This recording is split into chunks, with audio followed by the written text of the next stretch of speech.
ये दिनों को सोएगा भोरुओ का भोरे को बोलेगा स्कूल ड्रेस पहनेंगे। अच्छा चलो कितना प्रश्न वाली था? 2.3 कहाँ तक बता दिए थे? एक नंबर बता दिए थे पूरा।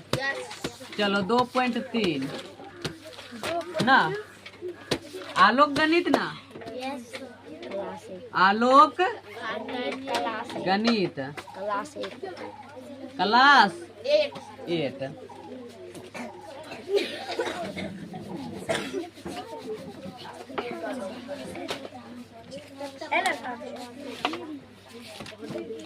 बीच की संख्या लिखा दिए थे। दो परिमेय संख्या के बीच की संख्या मान लिखना बता दिए थे। रे बुआ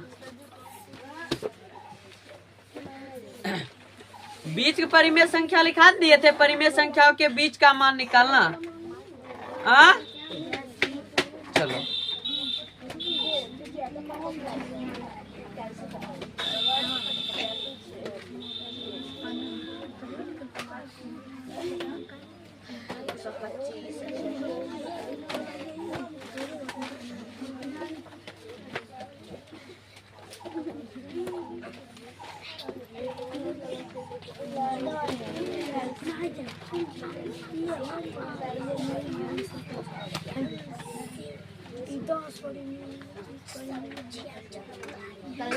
लिखो निरपेक्ष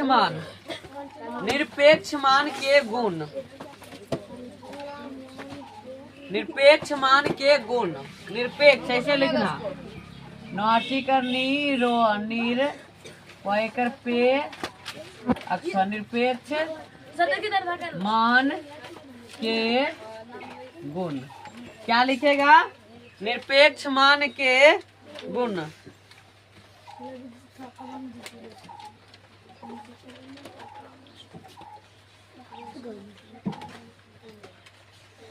लिख लिया निरपेक्ष मान का गुण। लिखो नंबर 1। हाँ नंबर 1 लिखो परिमेय संख्या AB एवं लिखो नंबर 1 परिमेय संख्या A/B एवं -A/B के निरपेक्ष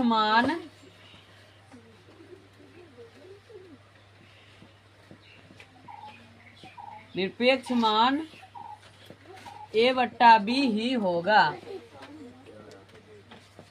एक नंबर में लिख ले। आगे लिखना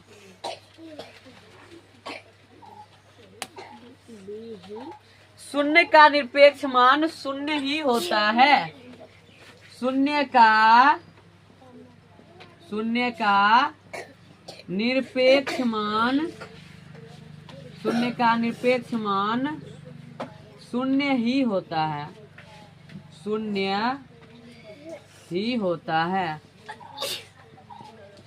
ही होता है। तीसरा लिखना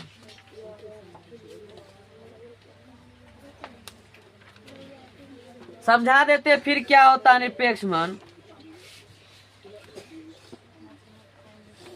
लिखी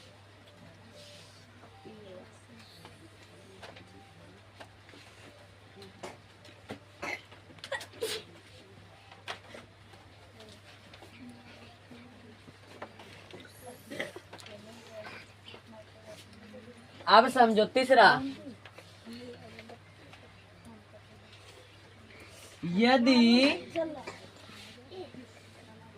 A/B एवं C/D दो परिमेय संख्या हो, दो परिमेय संख्याएं हो तो निरपेक्ष मान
आज कोई बात नहीं, उससे कोई दिक्कत नहीं।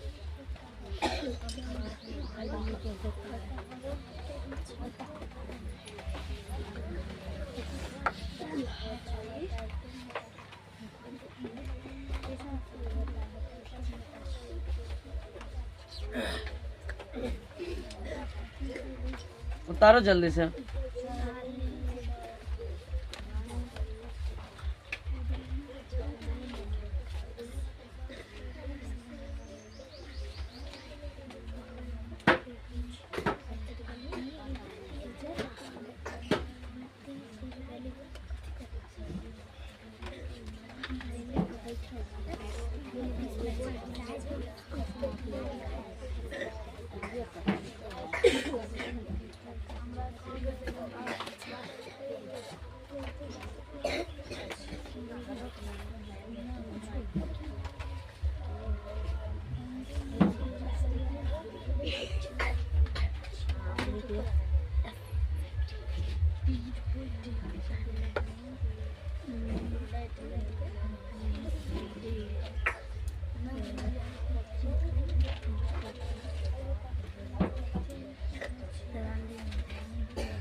निरपेक्ष मान लिख लिया सब? चलो अब देखो, मिटाए इसको, पहले समझ लो। हाँ, 5 गो गुण लिखा है निरपेक्ष मान का, 6 लिखा है। निरपेक्ष मान समझो, जो संख्या है ना निरपेक्ष मान वही होगा, बराबर होगा और नहीं तो तनिए बड़ा होगा। जैसे तुमको पूछेगा 1 का निरपेक्ष मान क्या होगा, क्या 1 का निरपेक्ष मान क्या होगा, 1 का क्या होगा, तुम क्या बोलोगे? निरपेक्ष ऐसे निकालते, ऐसे कर दिए, ये बाहर निकल गया 1। तुमको पूछेगा -1 का निरपेक्ष मान क्या होगा, -1 का निरपेक्ष मान क्या होगा। क्या करेगा, पहले निरपेक्ष में से डाल दो, इससे जब बाहर निकलेगा ना तो प्लस में हो जाता है। तुमसे पूछेगा -1/2 का निरपेक्ष मान क्या होगा, क्या पूछेगा, क्या करोगे, इसमें डाले -1/2, अब बाहर निकलेगा क्या हो जाएगा, ये समझ गया। क्या कह रहा परिमेय संख्या a/b, परिमेय संख्या a/b एक रूप रहता है, a/b या p/q बट्टा, मतलब क्या इंग्लिश में दे दिया ना, उसका मतलब है कि कुछ भी बट्टा के रूप में रहता है। एवं a/b एवं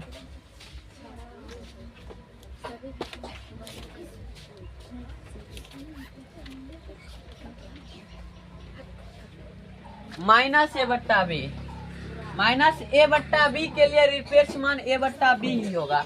मतलब क्या, कुछ परिमेय संख्या रहेगा,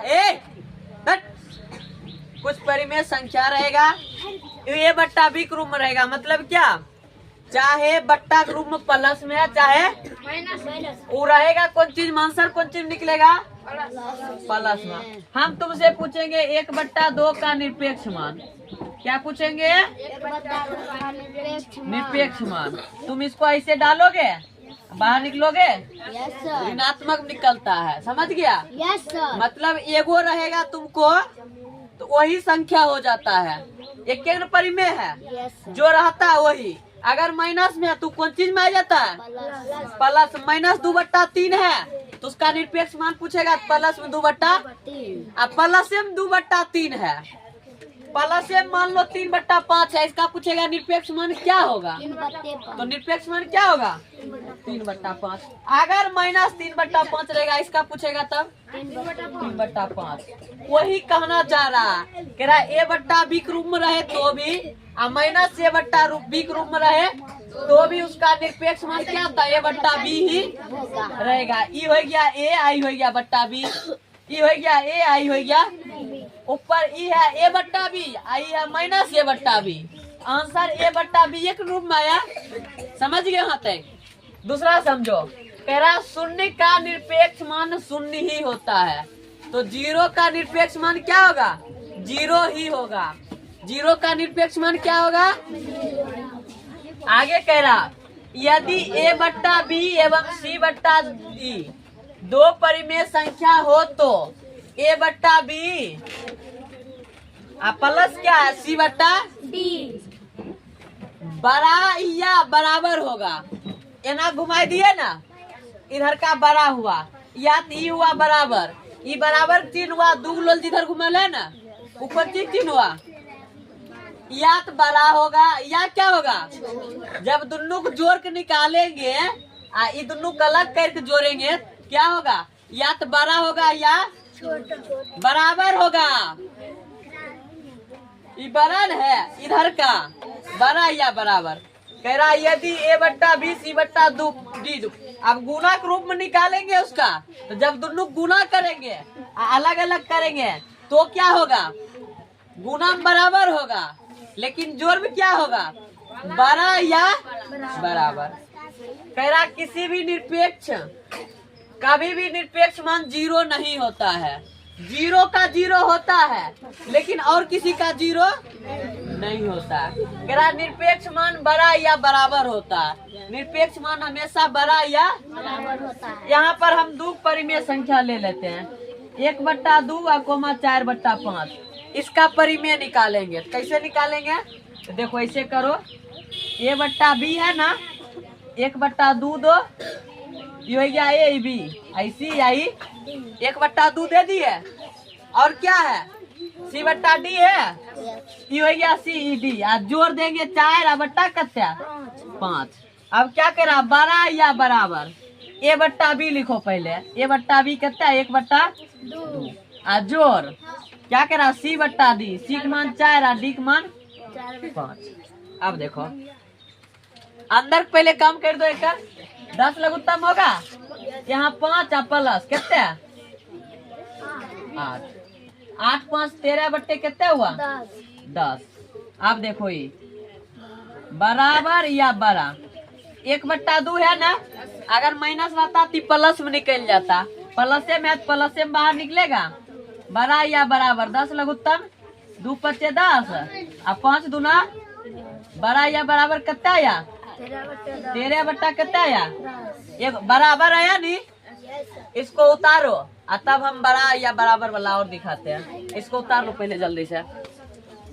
इसको टाइम हो गया है।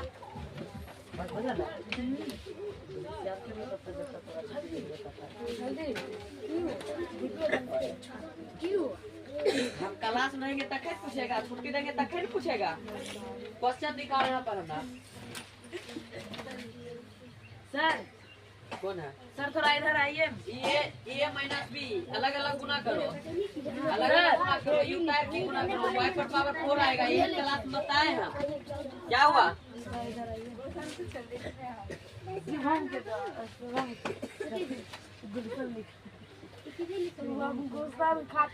अरे तुम लिखा है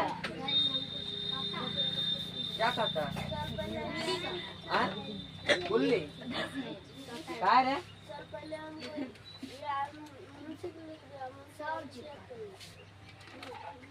क्या कहता?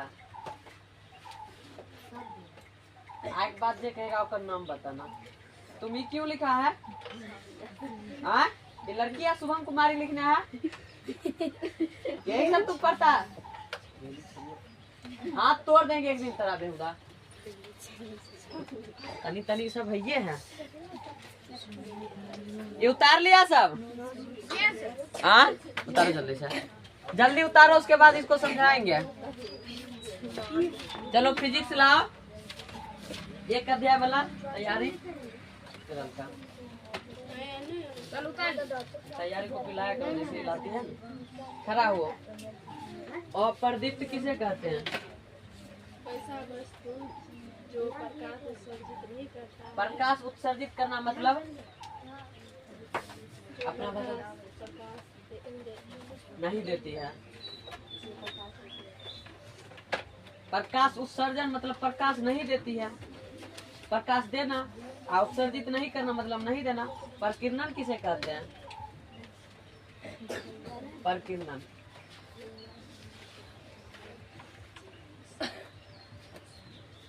तुम बताओ क्रम पे, प्रकीर्णन किसे कहते हैं? एक करचियो दो। आज शनिवार है, आज शुक्रवार शनिचरा गरबा पकड़ लिया। हम समझाए भी थे, श्वेता तुम बताओ था प्रकीर्णन। हम समझाए भी थे, जब घर रहता तो तनिक छेदान से आ जाता प्रकाश, ओइ पर देखती होगी तनी तनी रहता, कुछ कुछ धूल जैसा रहता, धूल कर और सोख लेता प्रकाश का। बताए थे तो जब प्रकाश की किरण आती है तो की है इसमें याद करने में, जब प्रकाश की किरण आती है तो सूक्ष्म कण पर पहुंचती है। सूक्ष्म कण मतलब छोटा छोटा कण रहता है, वो प्रकाश को की करता है अवशोषित कर लेता है। उसी को कहते बताए थे, जब धूप निकलता तनी गो रहता है छेदा कहीं से, वो एक रास्ता में देखेगी ना कुछ धूल कर रहता है, उसी को कहते प्रकाश प्रकीर्णन। कौन बड़ा है? प्रकाश की किरण किसे कहते हैं और क्या प्रकार होता है? किरण पुंज की किरण पुंज किसे कहते हैं? किरण पुंज, किरण पुंज। हाँ, जब एक किरण आता है तो उसको किरण कहते हैं, और जब बहुत सारा किरण आता है तो उसको किरण पुंज कहते हैं। बहुत सारा प्रकाश किरण, ये सब हम ठेठी में बोल समझाए हुए हैं। अगर समझी रहती थी याद नहीं करना पड़ता, इतने चीज है। रे ये जना छेद बच गया इधर से, इसमें धूप निकलेगा ना तो सीधा देखेगा लोग रात, तो धूप के रास्ता में देखेगी ना धूल कण दिखेगा, तो छोटा छोटा कण रहता है ना, वो प्रकाश का शोषित कर लेता है, तो उसी कहते प्रकीर्णन। या नहीं करके समझाए है, इसमें याद करने उस टाइम याद करती तभी इससे याद करना पड़ता। फिर कहता किरण पुंज। अगर एक किरण आ रहा है, एक किरण कहते किरण, अब बहुत सारा किरण आया सूरज से तो उसको कहते किरण पुंज। हाँ, बहुत सारा किरण आएगा किरण पुंज उसको कहते। तब आता है अब सारी पुंज, अभी सारी, अब सारी कहते जो सूरज पर जमा हो जाता है। जैसे कि सूरज से निकल गया, ये हो गया किताबी भाषा।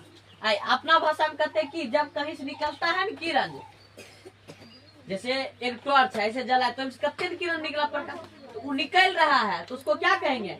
अब सारी। आज जमा होता है सब जगह से आके जमा हो जाता है, उसको क्या कहते हैं?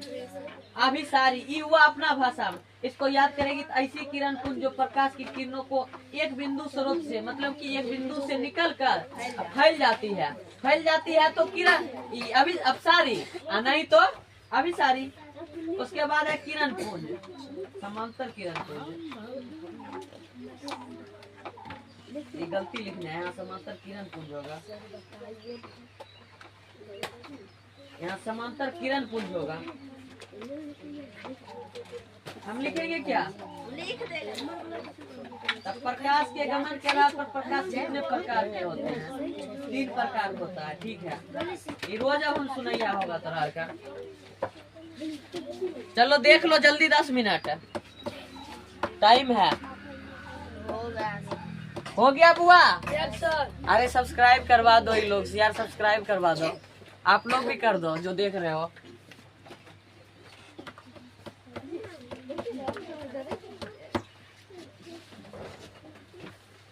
अब देखो 3 नंबर वाला एग्जाम्पल हम फिर से बता रहे हैं, समझ गए हो? इसमें क्या कह रहा है? कह रहा है कि बड़ा या बराबर होता है, तो बड़ा कब होता है देखो बताते हैं।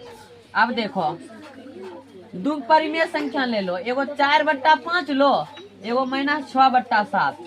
दो परिमेय संख्या लिए, अब एक रात पर बैठाओ। कैसे बैठाओगे? AB 4/5 आ जोड़ किया 4/5 आ जोड़ किया, अरे ये हुआ A, ये हुआ B, ये C या D, इसी कहते ABCD। तो 4/5 आ जोड़ CD है ना, यहाँ पर क्या लिखेंगे? -6/7 लिखेंगे। ठीक है, बंद कर दिए। अब ऐसे करेंगे। अब A/B है ना, A/B 4/5 को कहेंगे, और C/A भी हो गया वो 4/6/7 CD। आज जोर सी बट्टा डी है ना, तो माइनस 6 बट्टे क्या हो जाएगा 7। अब इसको जोड़ो 4 बट्टा 5 माइनस प्लस 6 बट्टे 7। अब लघुत्तम करोगे तो 35 लघुत्तम होगा। 5 सत्ते 35, 7 चौके 28, 7 पच्चे 35, 6 पच्चे 30। 12 या बराबर 4 बट्टा 5 बाहर निकल जाएगा। आज जोर तुमको बताए माइनस रहता है तो ऋणात्मक निकलता है, 6 बट्टे 7 होगा। और जोर 7 पच्चे समझ में आ रहा है, माइनस रहता तो बाहर निकलता प्लसे में। अब 5 सत्ते 35, 7 चौक 28, जोर 7 पच्चे 35 और 6 पच्चे 30। अब देखो यहाँ माइनस में निकलेगा ना, 28 में 30 नहीं है ना घटेगा, माइनस में ज्यादा है तो माइनस 2 बट्टा कितना 35 बड़ा या बराबर। यहाँ पर जोड़ोगे तो कितना हो जाएगा 58 बट्टे। इधर क्या बच जाएगा, ये निकलेगा तो माइनस में नहीं निकलेगा, माइनस में रहेगा तो प्लस में निकल जाता है। अब देखो 12 आया ना, अब इधर का 12 आया, या तो बड़ा होगा या तो बराबर होगा, कभी भी छोटा नहीं होगा। समझ गया। अब उसी प्रकार इसको भी बनाएंगे, इसको बाद में बताएंगे, रहने दो, उतार लो मोबाइल, दे दो तो बंद करके।